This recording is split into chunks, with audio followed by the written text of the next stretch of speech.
Hello everyone, I am Ramakant Sharma. और genetics की जो नेक्स्ट क्लास है, जेनेटिक्स का लेक्चर नंबर 7 है, उसमें आपका स्वागत करता हूँ। इस क्लास में आज हम स्टार्ट करेंगे पृथक्करण का नियम या फिर विसंयोजन का नियम या फिर युग्मकों की शुद्धता का नियम। ठीक है, लास्ट जो क्लास थी उस क्लास में मेंडल के नियम स्टार्ट किए थे। मेंडल के नियम में फर्स्ट लिया था हमने प्रभाविता का नियम। प्रभाविता के नियम के साथ साथ हमने इस नियम के अपवाद भी देख लिए थे कि अपूर्ण प्रभाविता और सह प्रभाविता। इसके अलावा आज हम स्टार्ट करेंगे पृथक्करण का नियम, जिसे विसंयोजन का नियम या फिर युग्मकों की शुद्धता का नियम भी कहा जाता है। ठीक है, तो ये नियम क्या कहता है? ये नियम कहता है कि जब शुद्ध लक्षण वाले जनकों के मध्य संकरण करवाया जाता है, जब शुद्ध लक्षण वाले जनकों के मध्य संकरण करवाया जाता है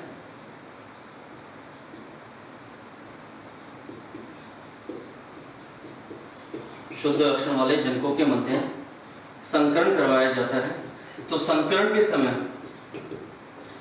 दोनों युग्मविकल्पियों के लक्षण एक दूसरे से पृथक हो जाते हैं, अलग हो जाते हैं। जैसे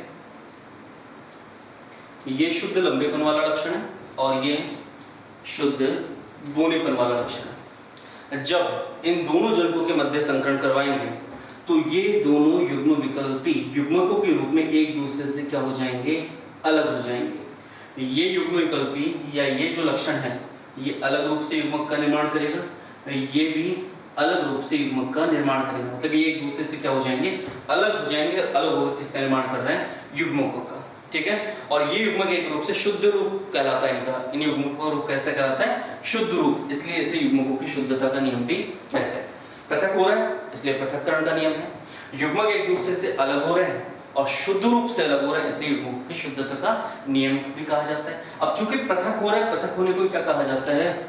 विसंयोजन। इसलिए इसे विसंयोजन का नियम भी कहते हैं। तो जब भी शुद्ध जनक के लक्षणों वाले या फिर शुद्ध लक्षण वाले जनकों के मध्य संकरण करवाया जाता है तो इनके युग्म विकल्पी एक दूसरे से अलग होकर युग्मकों का निर्माण करते हैं। जब ये एक दूसरे से अलग होते हैं तो इसीलिए इसे पृथक्करण का या विसंयोजन का नियम कहते हैं। और अलग होकर जो युग्मक बनाते हैं ये युग्मक भी क्या होते हैं? शुद्ध होते हैं, इसलिए इसे युग्मकों की शुद्धता का नियम कहते हैं। इस नियम में भी वही चीजें होंगी कि हम मान लीजिए एकल संकरण करवा रहे हैं। एक तरफ हमारे पास है शुद्ध लंबा पौधा, दूसरी तरफ हमारे पास है शुद्ध बौना पौधा। इस पौधों में हमने क्या करवाया? इन जनकों में हमने करवाया संकरण।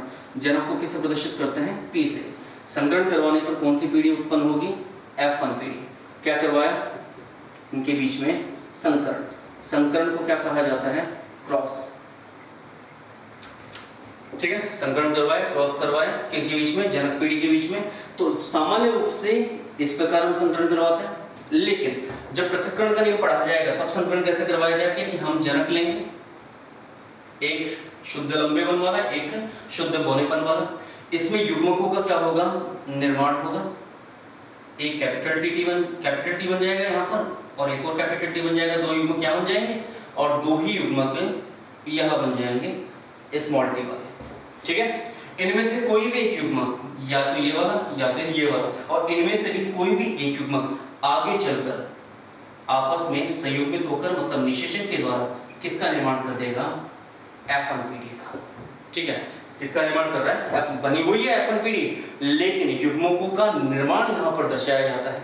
तो युग्मक शुद्ध रूप से निर्मित होता है, जिसके फलस्वरूप F1 पीढ़ी का क्या होता है? निर्माण। जबकि प्रभाविता के नियम में सिर्फ और सिर्फ प्रभावी नियम को समझाया जाता है, युग्मकों के बारे में नहीं बताया जाता। यहाँ विशेष रूप से क्या बताया जाता है? युग्मकों के बारे में कि ये क्या निर्मित हुए हैं?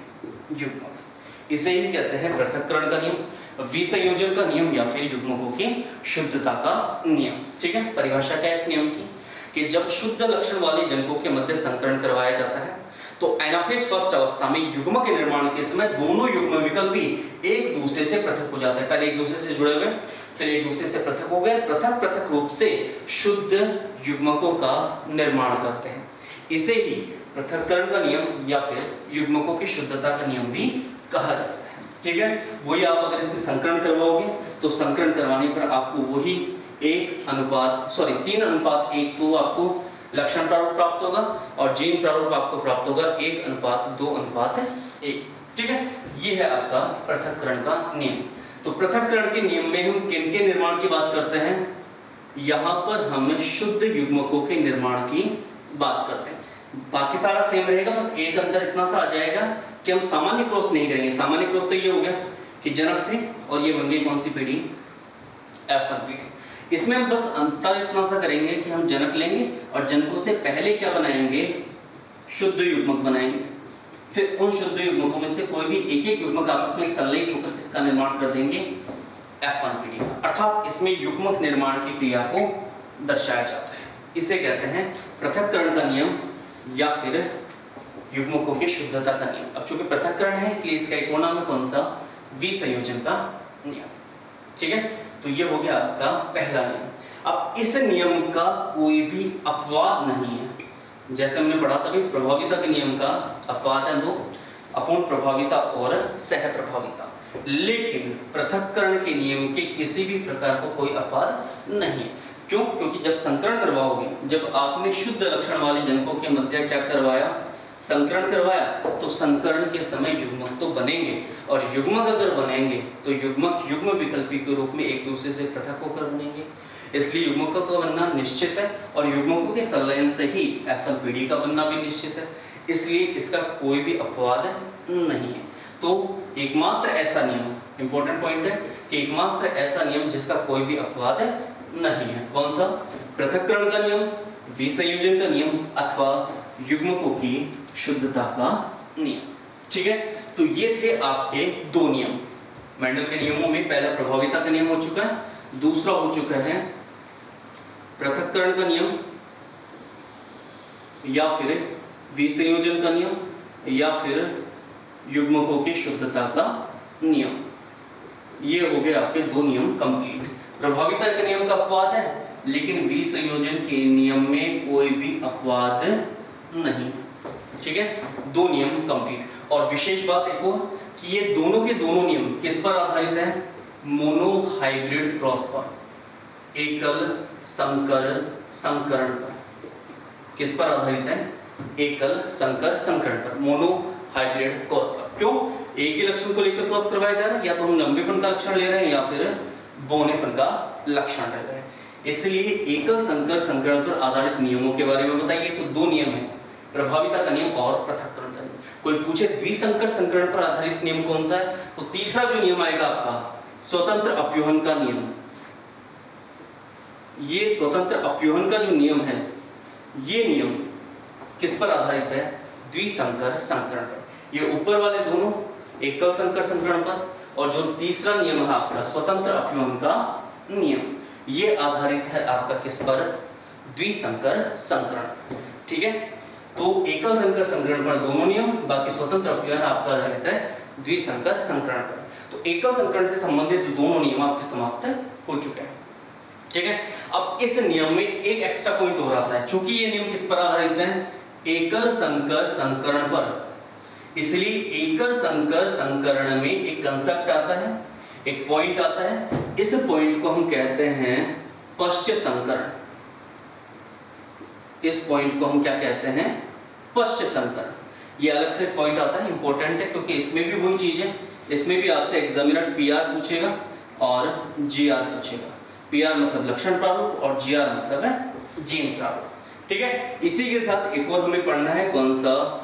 रेसिप्रोकल क्रॉस या फिर व्युत्क्रम संकरण। ठीक है, कौन सा क्रॉस पढ़ना है आपको? व्युत्क्रम संकरण या फिर रेसिप्रोकल क्रॉस। तो ये दो संकरण एकल संकर संकरण पर ये आधारित है। उसके बाद स्टार्ट करेंगे हम स्वतंत्र अपव्यूहन का नियम। तो सबसे पहले हम देखते हैं कि पश्च संकरण क्या होता है।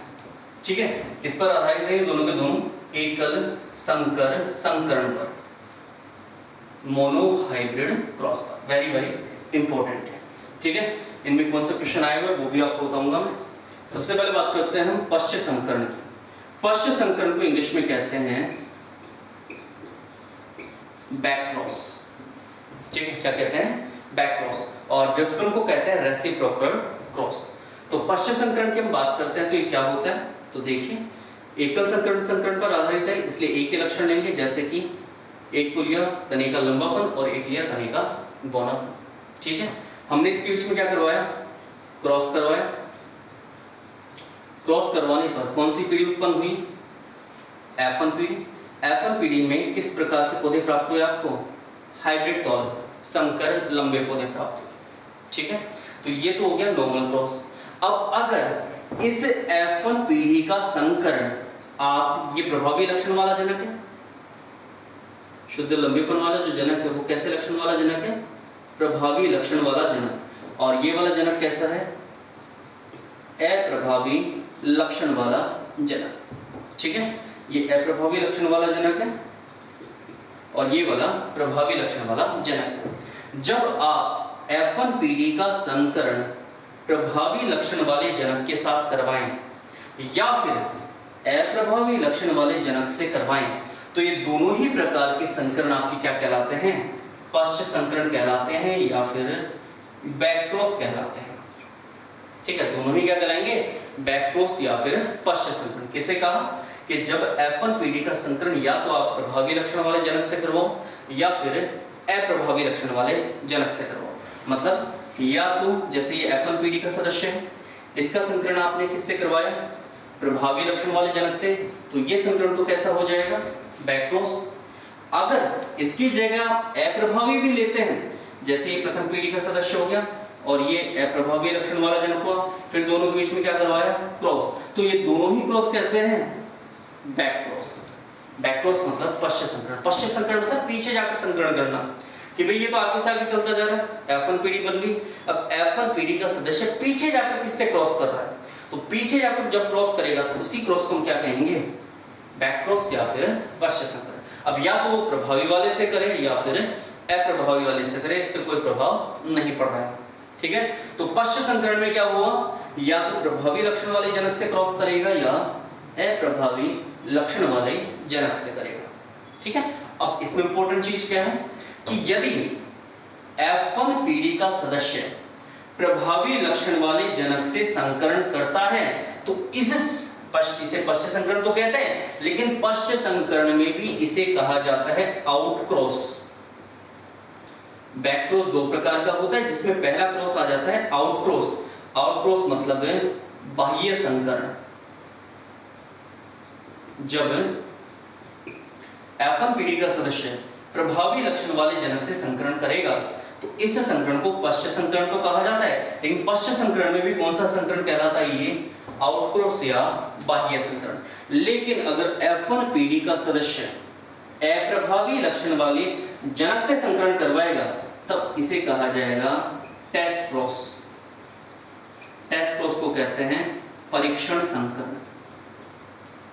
एग्जाम में ज्यादातर टेस्ट क्रॉस के बारे में ही पूछा जाता है। ठीक है, तो यहां पर हमने क्या चीज देखी, हमने देखा कि या तो F1 पीढ़ी का प्रभावी से करेगा या अप्रभावी से करेगा। प्रभावी या अप्रभावी किसी से भी करे क्या कहलाएगा, पश्च संकरण। अब अगर ये प्रभावी से करता है तब तो ये कहलाएगा बाह्य संकरण, और अगर अप्रभावी से करता है तब ये कहलाएगा आपका परीक्षण संकरण। इसका मतलब ये जो पश्च संकरण है ये कितने प्रकार का हो सकता है, दो प्रकार का। या तो प्रभावी से करे या अप्रभावी से करे, दोनों ही क्या है भाई। अगर F1 जनरेशन संकरण करे किससे, प्रभावी लक्षण वाले जनक से,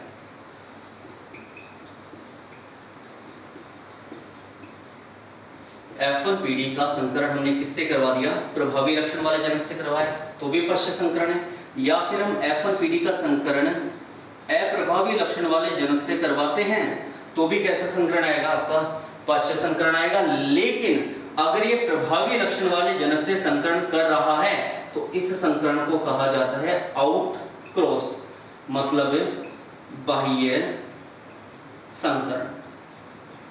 इसी प्रकार यदि F1 पीढ़ी का सदस्य अप्रभावी लक्षण वाले जनक से संकरण करता है तो इस संकरण को हम क्या कहते हैं, इसे हम कहते हैं टेस्ट क्रॉस, मतलब परीक्षण संकरण।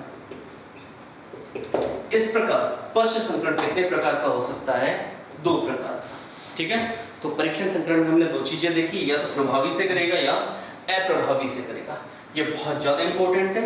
अब इस प्रभावी अप्रभावी से करने के बाद किस प्रकार का आपको पी आर प्राप्त होगा, लक्षण प्रारूप प्राप्त होगा, और किस प्रकार का आपको जी आर मतलब जीन प्रारूप प्राप्त होगा उसकी आपको गणना करनी है। ठीक है, तो यहाँ पर हमने एक चीज कंसेप्ट समझी यहाँ पर छोटा सा, क्या कि भाई हमारे पास एक संकरण है, कौन सा वाला, पश्च संकरण। कौन सा संकरण है, पश्च संकरण। पश्च संकरण को हम हिंदी इंग्लिश में क्या कह रहे हैं, बैक क्रॉस। ठीक है, इसको हम कितने भागों में बांट रहे हैं, दो भागों में। एक आपका बाह्य संकरण जिसे आप कह रहे हो आउटक्रॉस, और एक आप कह रहे हो परीक्षण संकरण। इंग्लिश में आप कह रहे हो इसे टेस्ट क्रॉस। ठीक है, तो पश्च संकरण के दो प्रकार हो गए, एक बाह्य संकरण और एक परीक्षण संकरण। बाह्य संकरण में F1 पीढ़ी का संकरण किसके साथ करवाएंगे, प्रभावी लक्षण वाले जनक से। ठीक, और परीक्षण संकरण जब करेंगे तो F1 पीढ़ी का क्रॉस किससे करवाएंगे, अप्रभावी लक्षण वाले जनक से। ठीक है, तो अब इसका निकालते हैं एक बार जीआर और पीआर, कि जीआर और पीआर इसका कैसे कैलकुलेट करेंगे। तो ये तो हो गया यहाँ पर इसके डेफिनेशन या चार्ट। अब बात करते हैं जीआर और पीआर की। मान लीजिए ये शुद्ध लक्षण वाले जनक है, कैपिटल टीटी और स्मॉल टीटी, क्रॉस करवाया, कौन सी पीढ़ी प्राप्त हुई आपको, F1 पीढ़ी। इस F1 पीढ़ी में किस प्रकार के पौधे प्राप्त हुए, संकर पौधे, इसमें एक कैपिटल है T और एक स्मॉल t है। ये हो गई कौन सी पीढ़ी, F1 पीढ़ी। अब इस F1 पीढ़ी का आप क्रॉस करो कैपिटल T से या फिर स्मॉल वाले t से, दोनों ही संकरण बैक क्रॉस है। लेकिन आप इसका क्रॉस इससे कर रहे हो तो ये क्रॉस कौन सा हो जाएगा, आउट क्रॉस या बाह्य संकरण। और ये वाला क्रॉस कौन सा हो जाएगा, टेस्ट क्रॉस या फिर परीक्षण संकरण। ठीक है, अब क्रॉस करते हैं। जैसे F1 पीढ़ी ले ली,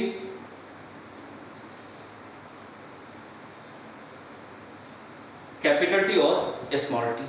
ठीक है, और इस F1 पीढ़ी का क्रॉस करवा रहे हैं किसके साथ है, प्रभावी लक्षण वाले जनक से। ये प्रभावी लक्षण वाला जनक है, इसके साथ हम इसका क्रॉस करवा रहे हैं, यानी कि क्रॉस कौन सा हो जाएगा, आउट क्रॉस, जिसकी हम बात कर रहे हैं वो क्रॉस कौन सा है, आउट क्रॉस। आउट क्रॉस में क्रॉस करवाएंगे तो किस प्रकार की पीढ़ी प्राप्त होगी आपको, क्योंकि ये तो F1 है ही। अब जो भी पीढ़ी प्राप्त होगी कौन सी पीढ़ी प्राप्त होगी आपको, F2 पीढ़ी प्राप्त होगी। अब ये जो F2 पीढ़ी है, इस F2 पीढ़ी में जो संतान उत्पन्न होगी, इस संतान का जीन प्रारूप और लक्षण प्रारूप क्या होगा, उसके बारे में हमें पता करना है। ठीक है, तो अगर हम इनका क्रॉस करवाते हैं तो बताइए इसका पीआर क्या आएगा और जीआर क्या आएगा। ठीक है, तो हमने क्या लिया, हमने ये ले लिया F1 पीढ़ी का सदस्य, ये प्रभावी लक्षण वाला जनक है। दोनों के बीच हम क्या करवा रहे हैं, संकरण करवा रहे हैं। कौन सी पीढ़ी मिलेगी, F2 पीढ़ी। इस F2 पीढ़ी के जो सदस्य होंगे, इस F2 पीढ़ी के सदस्यों का आपको पीआर और जीआर बताना है। ठीक है, फटाफट कैलकुलेट करके बताओ कि इसका पीआर क्या होगा और जीआर क्या होगा।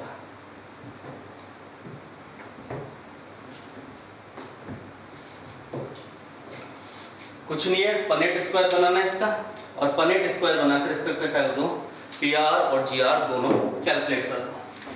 ठीक, कैपिटल और स्मॉल टी का क्रॉस हमने कैपिटल टी के साथ किया। पनेट स्क्वायर बनाओ सीधा सा, पीआर निकालो और जीआर निकालो कि पीआर क्या आएगा और जीआर क्या है। इसमें आउट क्रॉस में हम किस क्रॉस की बात कर रहे हैं, आउट क्रॉस की। क्यों, F1 का क्रॉस हम किससे करवा रहे हैं, प्रभावी लक्षण वाले जनक से। F1 का क्रॉस जब भी प्रभावी लक्षण वाले जनक के साथ करवाया जाता है तो इसे आउट क्रॉस या बाह्य संकरण कहते हैं। तो बताइए इसका पीआर और जीआर क्या है। ठीक है, जब तक आप ये क्रॉस करते हो तब तक इसे लाइक करो, शेयर करो और सब्सक्राइब करो। आगे से आगे शेयर करते जाओ वीडियो को, और इसका पीआर और जीआर बताओ फटाफट। ठीक, निकल गया, चलो देखते हैं। हमने बनाया पनेट स्क्वायर। अब इस पनेट स्क्वायर में हम एक तरफ लिखेंगे capital T and small T, ये वाली पीढ़ी के बारे में एक तरफ लिखेंगे हम capital T and capital T. ये कैपिटल टी इस कैपिटल टी से क्रॉस करेगा, कैपिटल टी आ जाएगा, ये वाला इससे क्रॉस करेगा, वही सेम कैपिटल कैपिटल, ये वाला इससे क्रॉस करेगा, पहले कैपिटल उसके बाद स्मॉल, ये वाला इससे करेगा पहले कैपिटल फिर स्मॉल। ठीक, हमें यहाँ पर 4 संतानें प्राप्त हुई। कौन कौन सी? Capital T capital T capital T capital T capital T small T capital T small T. ठीक, अब इसका हमें क्या निकालना है? एक तो पीआर फिनोटाइपिक रेशियो लक्षण प्रारूप, और एक जीआर जीनोटाइपिक रेशियो। ठीक है, तो फिनोटाइपिक रेशियो मतलब है बाहर से देखने पर ये कैसे दिखाई देंगे। भाई 4 पौधे उगे हुए हैं, अब चारों दिखने में कैसे दिखाई दे रहे हैं? ये कैसे दिखाई देगा? लंबा। अब शुद्ध या संकर उससे कोई फर्क नहीं पड़ेगा, ये लंबा दिखाई देगा, ये भी लंबा, ये भी लंबा और ये भी लंबा। मतलब चारों के चारों आपको कैसे दिखाई देंगे? लंबे दिखाई देंगे। एक भी आपको यहाँ पर बोना दिखाई नहीं देगा। तो इसे किस रूप में लिखा जा सकता है? 4:0 के रूप में। ये 4 लंबे और 0 बोने, एक भी बोना नहीं है। या फिर हम ये कह सकते हैं कि सारे के सारे पौधे कैसे हैं? लंबे हैं। इसका मतलब एक ही तरह के पौधे हैं, सारे के सारे कैसे हैं? लंबे, बोना एक भी नहीं है। इसलिए किस रूप में लिखा जा सकता है इसे? और 1:0 के रूप में, कि भाई एक ही प्रकार के हैं सारे, लंबे ही हैं सारे, एक भी बोना नहीं है। इसलिए आजकल 4:0 के रूप में नहीं लिखा जाता। कैसे लिखा जाता है? 1:0 के रूप। ये तो क्या आ गया इसका लक्षण प्रारूप? कितना आया? 1:0। ठीक है, तो जो बाह्य संकरण था, इस बाह्य संकरण में लक्षण प्रारूप प्राप्त हुआ है 1:0। अब बात करते हैं इसके जीन प्रारूप की, जीआर की। ठीक है, तो जीआर में शुद्ध और संकर दोनों के बारे में बात करनी है। तो लंबे तो हैं, लेकिन कितने शुद्ध लंबे हैं और कितने संकर लंबे हैं? यहां पर शुद्ध लंबे कितने हैं? 2, और संकर लंबे कितने हैं? 2। क्रॉस हो जाएंगे आपस में, कितना बचा? 1:1। तो लक्षण प्रारूप क्या आ गया आपके पास? सॉरी, जीन प्रारूप क्या आ गया आपके पास? 1:1। तो आउटक्रॉस जो होगा, मतलब जो बाह्य संकरण होगा, इस बाह्य संकरण में आपको लक्षण प्रारूप प्राप्त होगा 1:0 और जीन प्रारूप प्राप्त होगा 1:1। ठीक, कोई भी टफ नहीं है, बहुत सिंपल है। किसके बेसिस पे? इस स्क्वायर के बेसिस पे। ये जो स्क्वायर बना लिया बहुत सिंपल बन जाता है। इसके आधार पर हमने जीन प्रारूप और लक्षण प्रारूप निकाल लिया। ठीक है, हमारा बाह्य संकरण समाप्त। अब हम बात करते हैं किसकी? परीक्षण संकरण की। तो परीक्षण संकरण में क्या लेंगे? वही F1 पीढ़ी का सदस्य ले लिया। इसका संकरण किससे करवाएंगे इस बार? अप्रभावी लक्षण वाले जनक से। कौन सी पीढ़ी प्राप्त होगी? F2। क्यों? F1 तो पहले प्राप्त हो चुकी है, F1 पीढ़ी का सदस्य लिया, अब कौन सी पीढ़ी प्राप्त होगी? F2। इसका भी आपको क्या बताना है? अब PR और GR, वही सेम क्रॉस करना है, और इसका भी आपको क्या निकालना है? PR और GR। ठीक है, तो फटाफट इसका भी स्क्वायर बनाओ, पनेट स्क्वायर, और इसका GR और PR बताओ कि इसका GR और PR क्या होगा। सिंपल है, ज्यादा टफ नहीं है, फटाफट खत्म करो।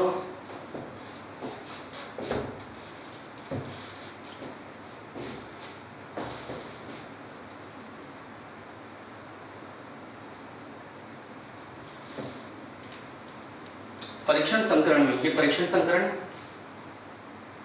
F1 पीढ़ी का सदस्य, अप्रभावी लक्षण वाला जनक, F1 पीढ़ी का सदस्य, अप्रभावी लक्षण वाला जनक, परीक्षण संकरण। इस परीक्षण संकरण का F2 पीढ़ी का लक्षण प्रारूप और जीन प्रारूप है क्या आएगा? ठीक है, हो गया। चलो देखते हैं। वही पनेट स्क्वायर बनाया, 4 ब्लॉक बनाए। एक तरफ आपने लिखा स्मॉल टी और एक तरफ आपने F1 पीढ़ी वाला लिख लिया कैपिटल और स्मॉल। संकरण करवाया, पहला क्या बना? कैपिटल टी और स्मॉल टी। दूसरा सदस्य कैपिटल और स्मॉल। तीसरा सदस्य स्मॉल स्मॉल, और चौथा सदस्य भी स्मॉल स्मॉल। 4 अलग सदस्य मिल गए। चारों सदस्यों में पहला सदस्य कैसा है? दूसरा सदस्य भी कैपिटल स्मॉल, तीसरा सदस्य स्मॉल स्मॉल, और चौथा भी स्मॉल स्मॉल। मिल गए चारों सदस्य। अब इन चार सदस्यों का पहले निकालेंगे हम लक्षण प्रारूप कि देखने पर कैसे दिखाई दे रहे हैं। ये कैसा दिखाई देगा? लंबा, संकर और शुद्ध की तो बात करेंगे नहीं लक्षण प्रारूप में। ये लंबा, ये भी लंबा, ये बोना और ये भी बोना, दो लंबे और दो बोने क्रॉस हो गए, कितना बचा? 1:1। तो लक्षण प्रारूप क्या आ गया आपका? 1:1। अब बात करते हैं जीन प्रारूप की। तो यहाँ पर ये दोनों लंबे तो है, लेकिन कैसे? संकर लंबे। तो दो तो क्या है आपके पास? संकर लंबे, और दोनों दो ही क्या है? शुद्ध बोने। तो 2:2 वापस क्रॉस हो गए, क्या बच गया? 1:1। मतलब परीक्षण संकरण का जीआर और पीआर क्या रहता है? समान रहता है, सेम रहता है। कैसे? जैसे कि अपूर्ण प्रभाविता और सह प्रभाविता का रहता है, 1:2:1। यह है आपका पश्च संकरण। पश्च संकरण के में दो प्रकार हो गए, बाह्य संकरण और परीक्षण। इंपॉर्टेंट कौन सा है? परीक्षण संकरण। कि आपको किसी भी चीज की अगर कोई जांच करनी है, आनुवंशिकता की आपको कोई जांच करनी है, तो आनुवंशिकता की जांच से संबंधित, यानी कि शुद्ध वंशक्रम की प्राप्ति में अगर कोई जांच आपको करनी है, तो उस जांच के लिए कौन सा क्रॉस किया जाता है? परीक्षण संकरण। हमेशा जितने भी क्रॉस होते हैं सारे किस पर बेस्ड होते हैं? मोस्टली परीक्षण संकरण के ऊपर। ठीक है, तो ये जो परीक्षण संकरण है, इस परीक्षण संकरण का रेशियो हमेशा क्या रहेगा? 1:1, चाहे जीन प्रारूप हो चाहे लक्षण प्रारूप हो। ठीक है, तो आज हमारा पृथक्करण का नियम हो गया। पृथक्करण के नियम का एक दूसरा नाम विसंयोजन का नियम, इसी का तीसरा नाम युग्मकों की शुद्धता का नियम। इस नियम के बाद हमने एक पढ़ा पश्च संकरण, दो भागों में बांट दिया, बाह्य और परीक्षण। बाह्य संकरण का हमने पीआर और जीआर निकाला, परीक्षण संकरण का भी पीआर और जीआर निकाल दिया।